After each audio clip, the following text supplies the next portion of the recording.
She just went missing. We didn't know where she was. Shannon and Scott Hughes were last seen at a 4th of July party in Montgomery County back in 1987. That's according to Douglas Hubert, a special senior agent with Virginia State Police. Both Scott and Shannon left with a male. Some payphone calls were made by Shannon. It's known that her voice was used at some point on July 5th. Then after that, they weren't seen or heard from again. WDBJ-7 covered their disappearance and spoke with investigators at the time. We don't have any evidence that would show any foul play, but we don't have any evidence to show that they're okay either. A few months later, in March of 1988, both their bodies were found in an embankment off of Interstate 581 in Roanoke County.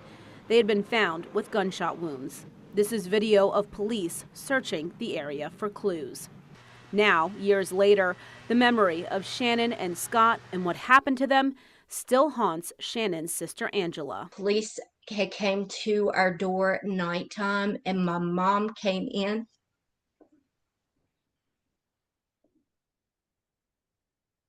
And woke me up, and they told me that she had been killed and they found her. After that, for so long, I was little, but every birthday I wished for her to come back. When you're little, you don't realize that, that can't happen, but I did for years. When the couple was found back in 1988, WDBJ-7 spoke with Scott's family about how they were feeling at that time. To find them like we found them, it's, nobody deserves to die like that.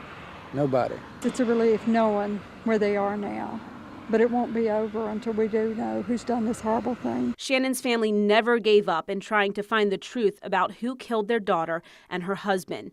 Investigators tried to find out who did this to the young couple. At the time, they had a person of interest, but there just wasn't enough evidence to connect and convict. In the 90s, the case was reinvestigated.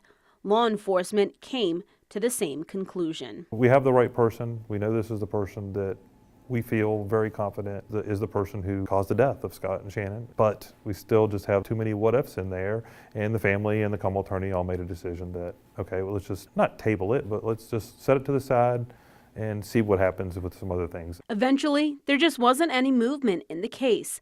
In recent years, Hubert was asked by the family to look back into the homicides. He investigated it and determined the person responsible for Shannon and Scott's deaths had passed away.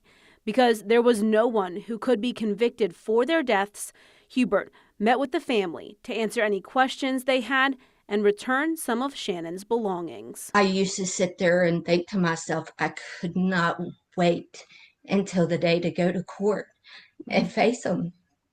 But of course, that will never happen. Angela wants her sister to be remembered for her loving personality. She was so small and petite. She was about 4'11", 95 pounds. But she had some spunk in her, and don't let her size fool you. Angela's daughter was born on Shannon's birthday, and they celebrate together. Every birthday with her, ever since she was little, we, celebrate for her and Shannon. We even put on my daughter's cake, happy birthday, Michaela and Shannon. A way to keep Shannon's spirit alive. In Roanoke, Sophia Borelli, WDBJ-7.